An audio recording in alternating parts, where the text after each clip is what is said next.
हो गया ये? चलिए आगे बढ़ते। कल स्टार्ट किया था हमने सिस्टम ऑफ पार्टिकल्स में किसको, सेंटर ऑफ मास का, ठीक है। हमने डिस्कस किया था centre of mass it is the point within और outside the body where whole mass of the system it is suppose to be concentrated. फिर हमने डिस्कस किया कि कैसे हम सेंटर ऑफ मास दो पार्टिकल्स के लिए निकाल सकते हैं, ठीक है। हमने ये चीज़ भी डिस्कस की थी कि अगर आपके पास पोजीशन वेक्टर्स पता होगी तो सेंटर ऑफ मास दो पार्टिकल्स का कैसे हम फाइंड कर सकते हैं यहाँ पे, ठीक है। फिर हमने देखा था कि जनरल फॉर्मूला जो आपके पास आ जाएगी in terms of position vector, और उस पोजीशन वेक्टर के तीन कंपोनेंट्स हो गए, x centre of mass, y centre of mass और जी सेंटर ऑफ मास। जरूरी नहीं है कि आपके पास कोई भी ऑब्जेक्ट है वो सिमेट्रिक होगा तीनों एक्सिस पे, ऐसा भी हो सकता है आपके पास it is symmetric on only one axis, ऐसा भी हो सकता है it is symmetric on two axis, ऐसा भी हो सकता है it is symmetric on three axis, ठीक है। तो उस हिसाब से हमारे पास सेंटर ऑफ मास की कुछ प्रॉब्लम्स है जो कि हम देखेंगे। एक प्रॉब्लम हमने ऐसी देखी थी कि अगर आपके पास दो पोजीशन वेक्टर्स देखे हैं किनके, दो मासेस के, how can you find the centre of mass.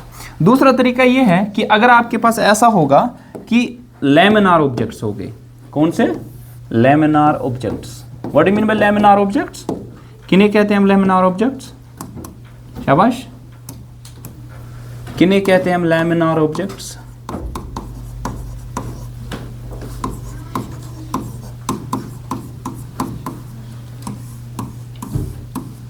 Lamina किसे कहते हैं सर, लैमिना हमारे पास एक्चुअली होती है थ्री डायमेंशनल बॉडी, बट इसका थर्ड डायमेंशन इतना छोटा होता है we treat as two dimensional body, ठीक है।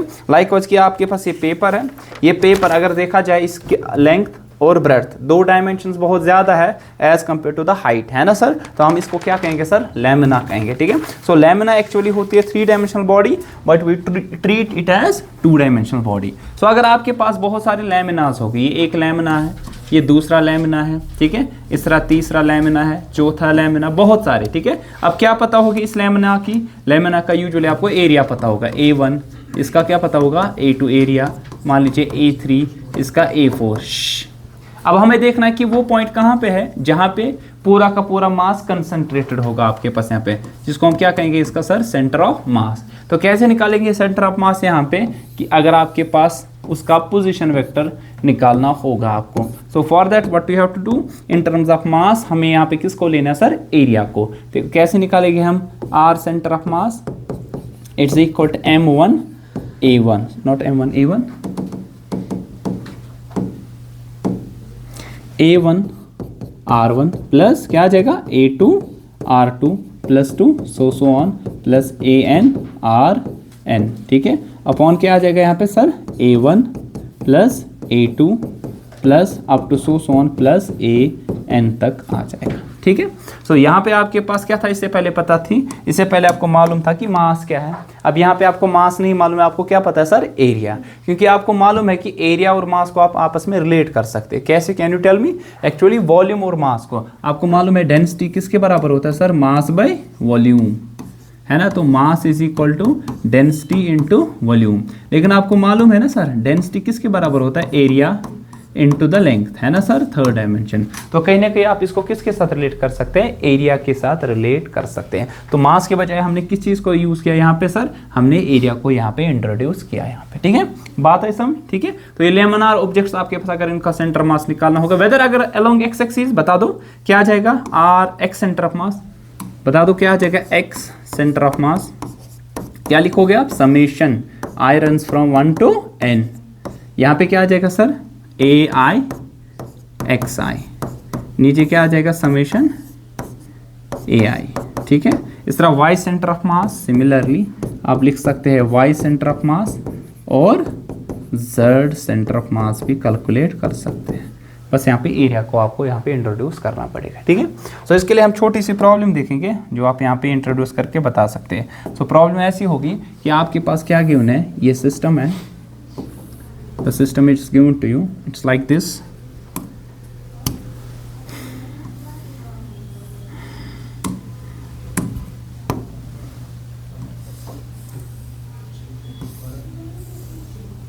ठीक है। तो आपके पास ये L शेप्ड है, सो यहाँ पे आपके पास वैल्यू कुछ गिवन है, लेट सपोज 4, ठीक है ना, और यहाँ पे कुछ वैल्यू है, इट्स गिवन टू बी 4, ठीक। सो आपसे पूछा गया कि ये जो L शेप्ड लैमिना है ना, ये एल शेप्ड, इसका आप सेंटर ऑफ मास बताओ कहाँ पे, फाइंड कर लो सेंटर ऑफ मास इसका एल शेप्ड, ठीक है। तो कैसे फाइंड करेंगे इसका सेंटर ऑफ मास, बोलो कैसे फाइंड करें, कितने करो। सो लैमिना के लिए हम क्या लेंगे सर, एरिया लेंगे ना। सो कैसे एरिया लेंगे, तो ध्यान यहाँ पर ध्यान रखिए। देखिए अगर मैं देखूं बाई सिमेट्री, इसको 3 हिस्सों में हम ले सकते हैं ना सर, देखिए लग रहा है ना। सो अगर ये 4 है तो यहाँ पे कितना वैल्यू होगा सर 2, अब यहाँ पे 4 है तो ये वैल्यू भी कितना होगा सर 2, ठीक है ना। अब ध्यान रखो यहाँ पे, ध्यान रखिए। अब यहाँ पे इसको मैं फर्स्ट बॉडी लूंगा, मान लीजिए ए, और इसको क्या लूंगा सर बी, और इसको क्या लूंगा सर मैं सी, ठीक है। अब आपको मालूम है कि इसका सेंटर ऑफ मास की पोजीशन क्या होगी, इसके सेंटर ऑफ मास की पोजीशन कहाँ पे होगा, इसके सेंटर पे है ना। वो पोजीशन क्या होगी बता सकता है कोई, यहाँ से 1, यहाँ से यहाँ तक, और यहाँ से यहाँ तक 1 बीच में होगा ना। तो ये क्या होगा 1,1 होगा ना। अब यहाँ पे इसका सेंटर पे, तो यहाँ से यहाँ तक 2 था, यहाँ से यहाँ तक फिर से 1 आएगा, क्योंकि 4 का हाफ यहाँ पे, तो यहाँ तक आएगा 3 टोटल। तो इसका सेंटर ऑफ मास आएगा 3,1। क्यों 3,1, क्योंकि इसके सेंटर पे आएगा, यहाँ से यहाँ तक 2 यूनिट्स है, यहाँ से यहाँ तक फिर से 1 यूनिट आएगा, टोटल कितने आएंगे 3 यूनिट्स। और वाई एक्सिस में कैसे आ जाएगा 1 यूनिट आएगा ना, तो 3,1। अब इसका बताओ, इसका सेंटर बताओ, यहाँ से यहाँ तक क्या आएगा 1 unit, 1 unit x coordinate, y coordinate क्या आएगा, यहाँ से यहाँ तक 2, 2 + 1 = 3 यूनिट, ठीक है। अब इन सब का एरिया सेम है, देखो है ना सर। देखो A1 का वैल्यू किसके बराबर आएगा A2 का, और आ जाएगा किसके बराबर सर A3 के बराबर। देखो कैसे आ जाएगा, लेंथ क्या है 2, ब्रेड्थ क्या है 2, तो 2 × 2 = 4, तो इसका भी 2, 4 - 2 = 2 इसका। अच्छा यहाँ से यहाँ तक देखो 4, यहाँ से यहाँ तक फिर 2, यहाँ से यहाँ तक 2, तो 2 × 2 = 4। तो सबका एरिया क्या है सेम। अब बताओ क्या आ जाएगा x centre of mass, x centre of मास क्या आएगा M1, शाबाश, sorry A1 x1 plus A2 x2 plus A3 x3 divide by A1 plus A2 plus क्या आ जाएगा सर A3, ये आएगा ना, शाबाश। जरा बता दो क्या आ जाएगा। A1 कितना है, माने A1 कूता, A1 कूता शो कछु लिखे है ना, सुना है क्या 4 है गुप्न है क्या, A1 A2 A3 4 है बराबर, ठीक है। सो ये 4 आ जाएगा। x1 कितना है 1, A2 कितना है 4, x2 कितना है 3 ना ABC, ठीक है, प्लस A3 कितना है 4 इंटू ये कितना है 1 डिवाइड बाई इन सब एरिया का जमा, 4 + 4 + 4 = 12। तो क्या आ जाएगा 4 4 3 12 के शोरा चोर के वो बटा बा कुता को 4 3 are 4 5, तो 5/3 मीटर पे, ठीक है। ये निकला एक्स कोऑर्डिनेट।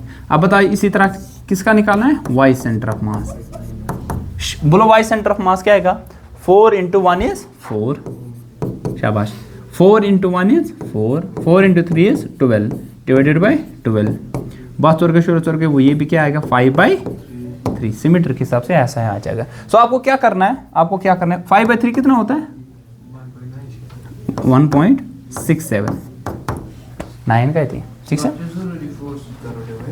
अरे A1 + A2 + A3 एरिया क्या छो यम सुन छो 4 यूनिट्स, यम सुनते 4 कर जामा 4 + 4 + 4 को तगो कितना हुआ 12 चोर के बाद, ठीक है।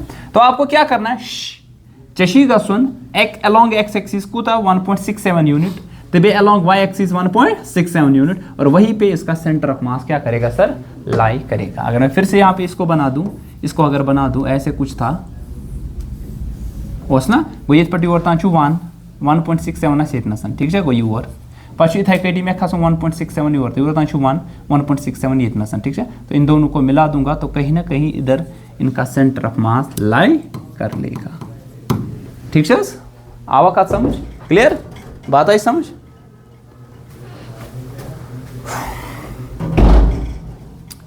ये प्रॉब्लम आई समझ, ये इंपॉर्टेंट प्रॉब्लम है, इसके बारे में आपको पूछा जाएगा, इंपॉर्टेंट प्रॉब्लम है, ठीक है। ऐसे लैमिनार ऑब्जेक्ट्स गिवन होते तो आपको सेंटर मास फाइंड करना पड़ेगा, ठीक है। आपके लिए और एक प्रॉब्लम है, क्या प्रॉब्लम है सर प्रॉब्लम ऐसी आ सकती है, दूसरी टाइप की प्रॉब्लम ऐसी आ सकती है, बोला जाएगा कि देखिए आपके पास क्या है, तीन ऑब्जेक्ट्स हैं,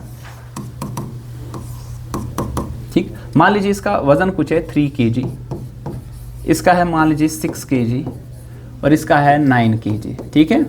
दे are at the 3 vertices of an equilateral triangle. Equilateral triangle किसे कहते हैं सर? इक्विलेटरल ट्रायंगल किसे कहते हैं? जिसका हर एक साइड क्या होगा सर? सेम, ठीक है। सो मान लीजिए इक्विलेटरल ट्रायंगल का साइड का है 10 मीटर, कितना? 10 मीटर। बताओ इसका सेंटर ऑफ मास कहाँ पे होगा? फाइंड करो जल्दी जल्दी, फटाफट बोलो, इसका सेंटर ऑफ मास कहाँ पे, लोकेशन ऑफ सेंटर ऑफ मास कहाँ पे? चलिए देखिए यहाँ पे आपके पास यहाँ पे 3 मासेस गिवन है और आपको लेंथ भी यहाँ पे, मतलब कि कुछ ना कुछ साइड यहाँ पे डिस्टेंस गिवन है। तो उसके लिए आपको पहले कोऑर्डिनेट एक्सिस को चूज करना पड़ेगा, ठीक है। कहीं से भी चूज कर सकते हैं। मान लीजिए ये वाली है एक्स एक्सिस, ये वाली है क्या सर? वाई एक्सिस, ये एक्स और ये वाई। मुझे बता दो कि इसका सेंटर मास क्या सिर्फ एक्स पे लाई करेगा? नहीं। क्या वाई पे लाई करेगा? सिर्फ नहीं, दोनों पे लाई। इसके दोनों कोऑर्डिनेट्स हो गए, क्योंकि ये ना तो सिमेट्रिक है एक्स एक्सिस पे, ना तो सिमेट्रिक है वाई एक्सिस पे। आपके पास अगर कोई बॉडी होती है ना सिमेट्रिक किसी एक्सिस पे, सपोज आपके पास ये लेंथ गिवन है, ठीक है ना, it is symmetric on x axis, तो इसका सेंटर मास किस पे लाई करेगा सर? इसके एक्स एक्सिस पे। अगर कोई सिमेट्रिक है किस पे सर? वाई एक्सिस पे, तो इसका सेंटर मास किस पे लाई करेगा सर? Y axis. सपोज अगर मैं देखूं यहाँ पे ये वाला ट्राइंगुलर शेप वाला लैमिना, ये इट इज सिमेट्रिक ऑन किस पे सर? यहाँ पे वाई एक्सिस, तो इसका सेंटर मास इसी पे लाई करेगा, ठीक है। लेकिन ये ट्राइंगुलर लैमिना नहीं है, ये 3 मासेस है 3 कोनों पे, ठीक है ना, 3 वर्टिसेस पे। कैसे फाइंड करें हम? उसके लिए कोऑर्डिनेट्स मुझे चाहिए ना। अब अगर मैंने एज्यूम किया, अगर कोई बोलेगा सर आपने क्यों यहाँ पे ओरिजिन लिया, आप यहाँ पे भी ले सकते हैं, आंसर सेम आएगा। आप यहाँ पे भी ले सकते हैं, हम अभी इंटरचेंज करेंगे, ठीक है। सर टेल मी नाउ कि इसके कोऑर्डिनेट्स क्या आ जाएंगे? इसके कोऑर्डिनेट्स क्या आएंगे? इसके 0,0, यहां से यहां तक 10,0। अरे आएगा ना। अब इसका कोऑर्डिनेट क्या आएगा? एक्स कोऑर्डिनेट, ये पर्टिकुलर था कुछ आई वनु, यहां से यहां तक कितना होगा? ये 10 है, तो इसका क्या आएगा? 5। अब 5, अब बताओ ये कोऑर्डिनेट कितना आएगा? कौन सा वाला कोऑर्डिनेट आपके? ये 5 क्यों है? क्योंकि ये इक्विलेटरल ट्रायंगल है। अगर कोई और होता है ना, हाफ नहीं होती टाइम, ठीक है। अब ये वाला कितना आएगा? वाई कोऑर्डिनेट का ये डिस्टेंस है ना। अब ये किसके बराबर? हाइपोटेन्यूज है 10, बेस है 5, तो क्या आ जाएगा आपके पास? 10 स्क्वायर इज इक्वल टू, ये आपके पास क्या है यहाँ से यहाँ तक 5 है ना, तो 5 स्क्वायर प्लस ये अननोन चीज है ना, मान लीजिए इसको मैं y रखूंगा, y स्क्वायर, तो y का वैल्यू क्या आएगा? Under root of 10 square is 100 minus 25, वो कितना होता है? Under root of 75। Under root of 75 को 25 इंटू 5 लिख सकते हैं ना, ये आएगा 5 रूट ऑफ 5, ठीक है। तो ये आंसर आपके पास आएगा 5 root of 5 m y coordinate. अब तो आसान है क्या? एक्स सेंटर ऑफ मास, हाँ सॉरी 3 25 इंटू 3, तो 5 रूट 3 आ जाएगा। तो यहाँ पे 5 रूट, बोलिए 5 रूट, यहाँ पे 3 आ जाएगा, ठीक है। It will be 5 root 3। चलिए ठीक है। अब एक्स सेंटर मास क्या आएगा? m1 बोलो x1 plus m2 x2 plus m3 x3 divide by क्या आ जाएगा सर?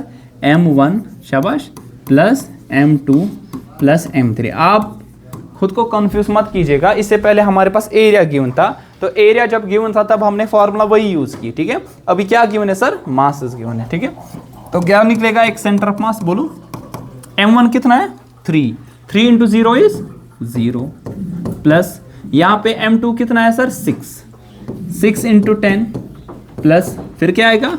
9 इंटू क्या आ जाएगा? 5 divide by m1 plus m2। 3 plus 6 is 9, 9 plus 9 is 18, तो ये कितना आने वाला है? ये 0 आएगा, 60 है ना, 6 9 5 और 45, तो 105 बाई 18 इसको हो जाएगा। हाँ 3 3 और 9, 3 5 और 15, 3 6 और 18, ठीक है। तो ये कितना आने वाला है? इट विल बी 5.92, 6 6 और 36, तो 6 के करीब आ जाएगा, ठीक है। तो बता दो वाई सेंटर ऑफ मास, मेन्यू जल्दी। Y centre m1 y1, 3 into 0 is 0, m2 y2, 6 into 0 is 0, m3 y3 करो 9 5 और 45 रूट 3, 45 √3/18 है ना सर। तो क्या आ जाएगा, ये आएगा 45/18 इंटू √3। √3 का वैल्यू 1.73। ये कितना आने वाला है, 9 से होगा, 9 2R सॉरी 9 5R है ना। 5/2 इज 5, अच्छा ऐसे करें, 5 3R 15, 1 carry, 7 5R 35, 36, 5 1R 5 6 7 8 divide by 2, 2 4R 8, 2 3R 6, 2 2R 4, 2 5R 10। ठीक है, सो इट विल बी कहाँ पे 5.92 मीटर पे, और कहाँ पे होगा 4.325 मीटर पे। तो आप ऐसे लिखोगे, इसका सेंटर ऑफ मास जो होगा, इसके कोऑर्डिनेट्स क्या क्या आएंगे, एक्स सेंटर ऑफ मास क्या आ जाएगा सर 5.92, और वाई सेंटर ऑफ मास 4.325 ये आपके पास होगा। ठीक है, आवा समझ, चाहे वो लेक्चर आ वह कल पेस्ट किन कल फेरी। ठीक है, चे गसान चे वो लेक्चर च पन लेक्चर दिवान तक ना, है कि नहीं। आज तो आप तो देखना पड़ेगा। चलिए, अब है सेंटर ऑफ मास। या हम सेंटर ऑफ मास आप कैसे निकालते हैं, तक ना काड़न। हाँ यह गो वुन गर इस एब्सेंट तमन वन बहुत तमन वन यम ये प्रेजेंट। तो यहाँ centre of mass of continuous rigid bodies,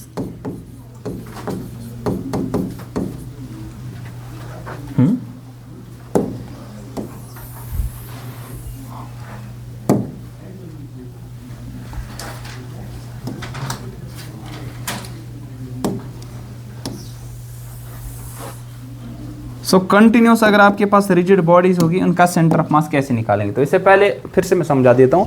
centre of मास क्या होता है, it is a point within और outside the body where whole mass of the system it is supposed to be concentrated. ठीक है, जिस तरह बचपन में आपने क्या किया होगा, राशिद के कुरमुतन क्या बैलेंस कुरमुतन एक पर्टिकुलर पॉइंट पे लग रहा है कि पूरा का पूरा मास उस पर्टिकुलर पॉइंट पे क्या कंसंट्रेटेड है। मैंने सुनूंगा सही हो गया। ठीक है, सो लग रहा है कि पूरा का पूरा मास यहाँ पे कंसंट्रेटेड, लेकिन एक्चुअली यहाँ पे पूरा मास कंसंट्रेटेड नहीं होता। ठीक है, और इसकी सबसे बड़ी एप्लीकेशन सिर्फ इतना नहीं है कि आपको सेंटर ऑफ मास फाइंड करना है, एक्चुअली सेंटर ऑफ मास पे क्या क्या चीजें हम कर सकते हैं कि जिसकी वजह से बॉडी में आपके पास चेंजेस आ सकते हैं। आने वाले वक्त में वो सीखेंगे। ठीक है, सो एक तरीका था अभी कि सेंटर ऑफ मास कैसे निकालते हैं डिस्क्रीट सिस्टम के लिए। डिस्क्रीट आया समझ, there is sharp boundary between them. Suppose ये एक बॉडी है, ये दूसरी बॉडी है, लेकिन विद इन द बॉडी यहाँ पे पार्टिकल्स इसमें जितने भी हो गए ना, उनके दरमियान कोई शार्प बाउंड्री नहीं है। ठीक है, लग रहा है आपको नहीं, अगर आप देखोगे मैक्रोस्कोपिक लेवल पे नहीं लग रहा है आपको, माइक्रोस्कोपिक लेवल पे जाओगे तो आपको लगेगा कुछ डिस्टेंस है इनके दरमियान।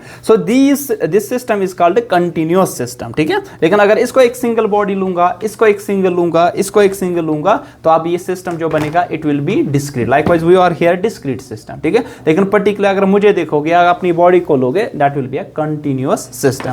अब एक कंटिन्यूअस, जिस तरह मैंने बता दिया कि जो आपके पास रॉड है, यूनिफॉर्म रॉड, उसके सेंटर पे उसका सेंटर ऑफ मास होता है। ठीक है ना, यूनिफॉर्म है सम कि डिस्ट्रीब्यूशन जो मास का होगा थ्रू आउट क्या होगा सर, वो same, that is mass density, वो लीनियर मास डेंसिटी सेम होगी। मैंने अगर ऊपर खाबड़ होगी आपके पास वहां पे रॉड, तब बीच में नहीं आएगा। लाइकवाइज दिस, आपके पास पहला ये रॉड ऐसी थी, आप बोलोगे एग्जैक्टली सेंटर पे, लेकिन आपके पास रॉड कुछ ऐसी होगी। ठीक है, तो इवन उन्हें सेंटर एस्पेक्ट किया, आप बता दोगे जहां से ज्यादा मास आपको लग रहा है, सेंटर मास उसी की तरफ थोड़ा शिफ्ट होता जाएगा, जिस तरह हमने कल ये चीज हमने सीखी थी। ठीक है, आई बात समझ। अब रिजिड बॉडीज का कैसे हम फाइंड करें। मान लीजिए कोई रिजिड बॉडी है, कुछ भी फिगर हो सकती है उसकी। ठीक है ना,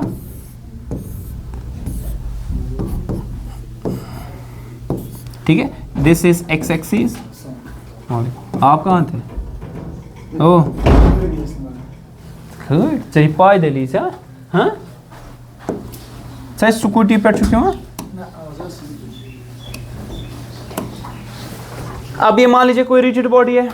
सो rigid body it is made up of number of particles, है ना, दे आर कंटिन्यूअसली, है ना, कंटिन्यूअस आपस में जुड़े होते हैं। कंटिन्यूअस आवा समझ, इसके लेमैन इस्तेमाल रुख अथ वथ न थोद कहीं, ये आपके पास अगर अथ वो थोद यह गो डिसकंटिन्यूस। लेकिन अगर समझाऊन कह, अगर कह जानकार आसे तमिस one continuous system is that system in which there is no sharp boundary between the two consecutive particles. ठीक है, लाइकवाइज दिस, या हम ऐसे कहेंगे कंटिन्यूस फंक्शन एक, मतलब कि हर एक पॉइंट पे डिफाइनेड होगी, हर एक पॉइंट पे कुछ ना कुछ वैल्यू निकलेगा। देखिए यहाँ पे क्या होगा, इस पॉइंट पे कुछ वैल्यू है, इस पॉइंट पे कुछ वैल्यू है, लेकिन बीच में कुछ वैल्यू नहीं है, वो मिसिंग वैल्यू आपके पास है। ठीक है, सो ये आपके पास कोई रिजिड बॉडी है, मुझे इसका सेंटर ऑफ मास फाइंड करना है। ठीक है, कैसे फाइंड करेंगे, हम क्या लेते हैं, हम छोटा सा मास लेते हैं, इनफिनिटेसिमल मास, मतलब छोटा मास, डीएम।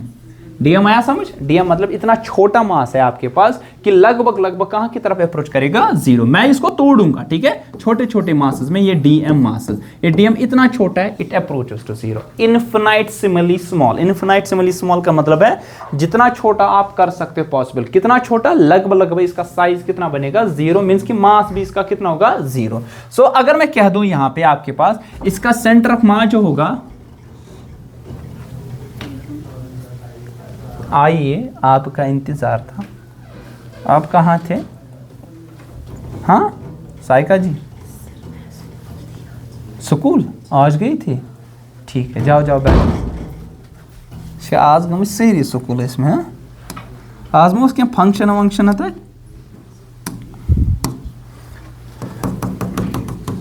मान लीजिए इसका पुशन वेक्टर क्या है, ध्यान रखिए, पुशन वेक्टर कितना है सर, आर है। ठीक है, इसका मास कुछ होगा सर, दैट इज डीएम, छोटा सा। ठीक है, अब मुझे बता दो इसमें कितने ऐसे डीएम हो गए, मतलब कि ऐसे छोटे छोटे मासेस कितने हो गए, बहुत सारे, है ना सर। उनका क्या चेंज होगा, अगर आपने इक्वली इसको डिस्ट्रीब्यूट किया ना मासेस में, डीएम छोटे छोटे मासेस में, लेकिन एक चीज उनकी चेंज होने वाली है, पता है क्या, दैट इज द पुशन वेक्टर, है ना। अगर यहां डीएम लोगे इसका पुशन वेक्टर अलग आएगा ना, अगर यहां डीएम लोगे इसका पुशन वेक्टर क्या होगा, अलग आ जाएगा। आपको बात आ रही समझ, ठीक है ना। सो अगर आपने इक्वल मासेस में भी इसको क्या किया सर, डिस्ट्रीब्यूट, लेकिन इनका जो आपके पास पोजीशन वेक्टर आ जाएगा इन पार्टिकल्स का, दैट विल बी डिफरेंट। ठीक है, अब मुझे इसका सेंटर ऑफ मास निकालना पड़ेगा। So what will be the position vector of the centre of mass of this kind of system. ठीक है, अगर आप ऐसे छोटे छोटे मासेस को ऐड करोगे, छोटे छोटे मासेस के सेंटर ऑफ मासेस को ऐड करोगे, क्या ये सिस्टम आपके पास कंटिन्यूस की डिसकंटिन्यूस, कंटिन्यूस। जब भी कंटिन्यूस चीजों को ऐड करते हैं क्या यूज करते हैं, इंटीग्रेशन, एग्जैक्टली। ठीक है ना, तो summation leads to integration, so the formula for that will be r d m. ठीक है ना, सो जिस तरह अभी आपने फाइंड किया था, क्या किया था, m1 r1 plus m2 r2 plus m3, शाबाश, r3 डिवाइडेड बाय क्या किया था sir, m1 plus m2 plus 2 so on, है कि नहीं सर। ये आपने देखा था सेंटर ऑफ मास की आपके पास पोजीशन वेक्टर, कब, किसके लिए सर, लेकिन discrete system.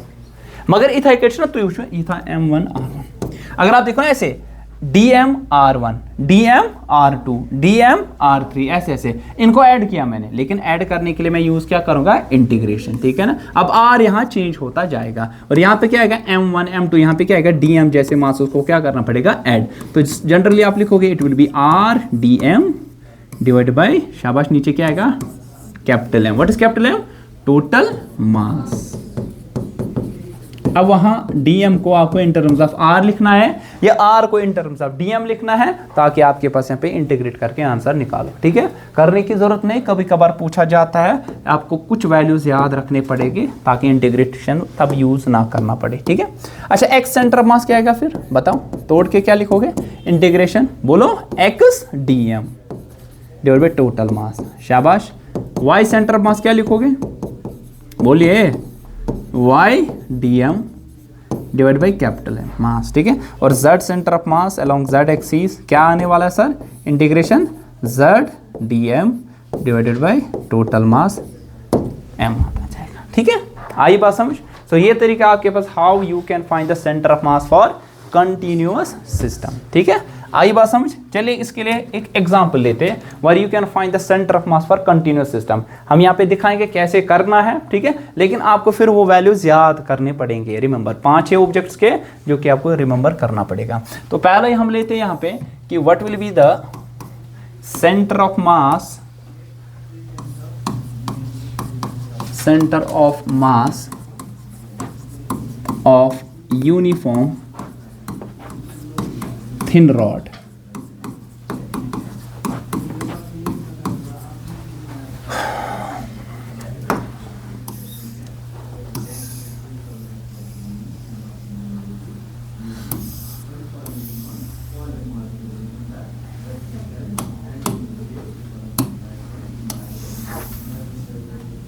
So what will be the centre of mass of uniform thin rod, ये फाइंड कर लेंगे यहाँ। सो थिन क्यों बताया मैंने, जब भी मैं रॉड की बात करूँगा ना यहाँ पे, इट मीन्स ब्रेडथलेस लेंथ। ब्रेडथलेस लेंथ मतलब क्या हो, या इसकी चौड़ाई जो होगी ना विड्थ, वो बहुत कम होगी as compare to it is length, ठीक है। लाइकवाइज दिस, तो क्या बनियो, it is a rod type. अगर हम इसका क्रॉस सेक्शनल एरिया लेंगे, ठीक है, तो आप बता दो कि इसकी ब्रेडथ बहुत कम है एज कम्पेयर टू क्या, इसकी लेंथ, ठीक है, तो हम कहेंगे ये रॉड। इसी तरह हम यहाँ पे लेंगे एक रॉड आपके पास है, लेट्स टेक एन एग्जांपल, आपके पास यहाँ पे एक थिन रॉड है, ठीक है, जिसकी कुछ लेंथ होगा, कुछ मास, मान लीजिए m इसका मास है, l इसकी क्या है, लेंथ, और इसकी यूनिफॉर्म मास डेंसिटी है। मैंने बताया ना यूनिफॉर्म, यूनिफॉर्म मतलब कोई मास डिस्ट्रीब्यूशन ना चौपर ये पैटर्न यू होता है, वो क्या है सर, सेम, ठीक है। सो वो किसके बराबर आएगा, total mass by total length आएगा ना सर। तो आपके पास है यूनिट लेंथ का मास, it is mass per unit length, mass per unit length, ठीक है। अब ध्यान रखिए, मुझे इसका आप सेंटर ऑफ मास फाइंड करना है कहाँ पे। देखिए आपको मालूम है अगर यूनिफॉर्म कहाँ पे होगा, बीच में, कहाँ पे होगा, नस्यो देखा था। अगर ये यूनिफॉर्म है, लाइकवाइज दिस, ये यूनिफॉर्म नहीं है, सपोज ये रॉड भी अगर देखा जाए, सपोज आपके पास है बीच में नियर अबाउट, ठीक है, ये टोटल कितनी है आई डोंट नो एग्जैक्टली 24 के 12 शुगा नियरली क्या शुगा इतना ये बैलेंस, ठीक है। तो ऑब्वियसली अगर ले मेनते आसे दबे अगर ये यूनिफॉर्म रॉड च, तो यूनिफॉर्म रॉड के लिए आपके पास कहाँ पे होगा, सेंटर मास बीच में। अब हम यूजिंग दिस कंसेप्ट देखें कि ये फॉर्मूला सही है कि गलत है, इसके हिसाब से देखें क्या बराबर वो सेंटर पे आपके पास आता है कि नहीं। तो इसके लिए हम क्या करेंगे, यहाँ पे एक्सिस को क्या करेंगे सर, चूज कर लेंगे, ठीक है, ये एक्स एक्सिस और ये वाई एक्सिस, ठीक है। अब इसका सेंटर मास किस पे लाई करेगा, एक्स एक्सिस पे कि वाई एक्सिस पे, एक्स एक्सिस, बिकॉज डिस्ट्रीब्यूशन पूरा कहाँ पे है, it is symmetric on x axis, ठीक है। अब मुझे बता दो यहाँ पे इसका सेंटर ऑफ मास, इसके लिए मैं क्या करूँगा, छोटा सा, छोटी सी विड्थ जो कि dx है, ठीक है ना, छोटी सी विड्थ dx है, which is at a distance of let's suppose x unit from the origin, ठीक है, और जिसका मास कुछ होगा dm, कितना होगा, dm होगा ना, छोटा मास, छोटी विड्थ, और इसकी डिस्टेंस कहां से, सेंटर से कितनी होगी, x। अभी x क्या होगा सर, वेरी या कैसा, युस येतनस ऑरिजिनस पेट नहीं लाकुट मास, एमसन डिस्टेंस कुता से ऑरिजिन पेट 0, फिर यहां जाओगे छोटा सा dm और एक आएगा ना, इसकी डिस्टेंस अलग, और एक आएगा इसकी अलग, और एक आएगा इसकी अलग, तो ये x क्या है, येतनस चेंज, जिस तरह मैंने यहां बोला, ये r क्या होगा सर, चेंज। अब यहाँ x क्या होगा सर, चेंज, डिपेंड करता है सेंटर मास किस पे लाई करता है। अब मुझे एक बात बताओ, अब ये dm का वैल्यू कितना होगा, ध्यान रखो, dm का वैल्यू कितना होगा, कोई बता सकता है, dm कुता मैं क्या पाई, मैं कोई चीज पाई, m ते l क्या है, इसका मास इतना है और लेंथ इतनी है, तो इन टर्म्स ऑफ ml बताओ कितना है। देखो dm क्या है, इस छोटी सी लेंथ का मास कितना है, एक यूनिट लेंथ का मास कितना है, m/l, ध्यान रखो एक यूनिट मास का लेंथ क्या है, m/l, तो dx यूनिट का क्या होगा, m/l इंटू dx होगा ना, ध्यान रखना, एक यूनिट लेंथ का मास है m/l, 10 यूनिट का क्या होगा, मल्टीप्लाई बाय 10, 20 यूनिट का क्या होगा, मल्टीप्लाई बाय 20। अब इसकी लेंथ कितनी है, dx, तो dx यूनिट लेंथ पे क्या होगा, m/l इंटू dx। अब मुझे बता x सेंटर ऑफ मास कितना होगा, integration x dm divided by integration of dm, यही है ना फॉर्मूला, शाबाश, क्या आएगा इंटीग्रेशन, शाबाश, x dm का वैल्यू क्या है, m/l इंटू dx। मैंने अभी बोला ना आपको dm को निकालना है इन टर्म्स ऑफ दिस या उनको चेंज करना है। अब मुझे बता x क्या वेरी होगा, x करेगा वेरी 0 से लेकर कहां तक, l, है ना, क्योंकि टोटल लेंथ इसकी कितनी है, l, यहां होगा x इक्वल टू 0, यहां होगा x इक्वल टू सर क्या, l, यही होगा ना। अब ध्यान रखो यहाँ पे नीचे डिवाइड बाय टोटल मास क्या आएगा, कैपिटल M। अब ध्यान रखो m/l के नियर नेबर, x की इंटीग्रेशन विद रिस्पेक्ट x क्या होती है, x²/2, कहां से कहां तक, 0 से l, और नीचे है कैपिटल M, है ना सर, ये और ये क्या होगा सर, कैंसिल, ठीक है। अब यहाँ क्या आंसर आने वाला है, देखिए ये आएगा 1/l, अपर लिमिट क्या है, l²/2, लोअर लिमिट क्या आएगी, 0 -0। अब एक l क्या होगा सर, कैंसिल, कहां पे आ गया, l/2 पे, वो तो आपको मालूम भी है ना। अगर आपके पास एक यूनिफॉर्म रॉड है तो इसका सेंटर ऑफ मास कहां पे लाई करेगा, इसके सेंटर पे। अगर इसका मास m है, लेंथ l है, तो कोऑर्डिनेट होगा l/2, 0, जो कि x एक्सिस पे लाई कर लेगा, ठीक है। आई बात समझ? तो in this way you can find the centre of मास किन के लिए, अगर आपके पास कंटिन्यूअस डिस्ट्रीब्यूशन होगी। इस तरह बहुत सारे हैं, मैं बताऊंगा। एक रिंग है, इस तरह आपके पास होगी डिस्क, स्फीयर, हेमिस्फीयर, ट्राइंगल, ठीक है ना। ऐसे कुछ बहुत सारे ऑब्जेक्ट्स आपके पास, ट्राइंगुलर लेमिना होगा, इनका सेंटर ऑफ मास कहाँ पे होगा, ऐसे ही फाइंड किया जाएगा। लेकिन आपको जस्ट रिमेंबर करनी है वो वैल्यूज, ठीक है ना। एंट्रेंस में जब भी पूछा जाएगा वहां मत डिराइवेशन पूछी जाएगी। अब क्यों मैं डिराइवेशन दिखाता हूँ, ये गैस थोड़ा अंडरस्टैंड दो। वाले अगर कल को आपको पूछा जाएगा, आपके पास ऐसे नहीं होगा। सपोज रिमेंबर दैट, अगर आपसे पूछा जाएगा कि ऐसा कुछ होगा, ध्यान रखिए ये जेई में ये प्रॉब्लम पूछी गई थी, ये प्रॉब्लम आप एक्सपेक्ट कर सकते हो जेई में। क्या सर, आपसे बोला जाएगा कि रॉड यूनिफॉर्म नहीं है, रॉड यूनिफॉर्म नहीं है, ठीक है। इसका कुछ मास है, टोटल मास m, और लेंथ कितनी है सर l, ठीक है ना। लेकिन यूनिफॉर्म नहीं है, इसकी मास डेंसिटी है 2 +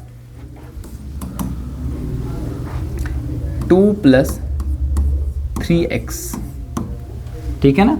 वेरी हो रहा है, x वेरी होगा, ये भी वेरी होगा ना। तो पूछो सर, अगर पूछो एमसन सेंटर मास का एस्पेक्ट कर लाए x एक्सिस पे, है ना सर। अब ध्यान रख लीजिए यहाँ पे, यहाँ x का वैल्यू कितना होगा सर, x का वैल्यू 0 मतलब 0। यहाँ x का वैल्यू कितना होगा सर, l होगा ना सर। अब x वेरी होता जाएगा, है ना सर जनाब, यहाँ पर x वेरी होता जाएगा, x गैस वेरी तेल क्या गैस थे। जब x वेरी होगा तो लैम्डा का वैल्यू भी क्या होगा सर, चेंज।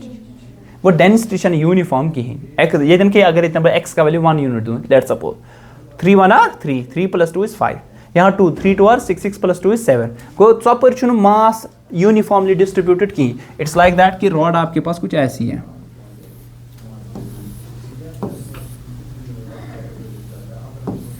ऐसा कुछ हो सकता, मच यूनिफॉर्म डिस्ट्रीब्यूशन, ठीक है ना। यहाँ कुछ कम ज्यादा ऐसा कुछ करके है, ठीक है। अब कैसे इसका सेंटर ऑफ मास फाइंड कर ले हम, ये कहते हैं ना, क्या ये l/2 पे होगा, या से l/2 एस्पेक्ट नहीं, वो तब होता अगर ये क्या होता है यूनिफॉर्म। तो कैसे फाइंड करें, हाँ हमें ये पता है कि किस पे लाई करेगा, x एक्सिस पे। तो आपको मालूम है x सेंटर ऑफ मास किसके बराबर, बताओ, integration x dm upon total mass, जो कि हमने क्या रखा सर m, ठीक है। अब मसला है मुझे dm को फाइंड करना है, ठीक है। dm माने डिस्ट्रिक्ट मैजिस्ट्रेट, देखो डीएम के माने छोटा सा मास, जो छोटा सा इनफिनाइट सिमिलर आपने एलिमेंट लिया, ठीक है। सो ये इसकी विड्थ क्या होगी dx, इसका मास क्या होगा dm, और इसकी डिस्टेंस कितनी होगी सर x, फिर ध्यान। अब मुझे ये dm निकालना है, किस यूनिट की लेंथ लैम्डा कुछ, तो dx यूनिट की क्या होगी लैम्डा इंटू dx होगा ना। तो सिंपली आप कह सकते हैं lambda is equal to dm/dx, छोटा मास बाई छोटी लेंथ। इससे पहले आप लिख सकते थे इसको total mass by total length, लेकिन यहां नहीं लिख सकते, लिख सकते हैं क्योंकि चेंज हो रहा है, वेरी हो रहा है यहाँ पे, ठीक है। अब dm का वैल्यू हमें फाइंड हो गया सर, इंटीग्रेशन x, dm का वैल्यू क्या है लैम्डा इंटू dx। नीचे क्या आ रहा है सर, नीचे आ रहा है टोटल मास हमारे पास m, ठीक। अब ध्यान रख लीजिए कहां से कहां तक, 0 से लेकर l। अब ध्यान रखिए x, लैम्डा का वैल्यू क्या है 2 + 3x, शाबाश, dx 0 से लेकर l तक, टोटल मास क्या आएगा सर m।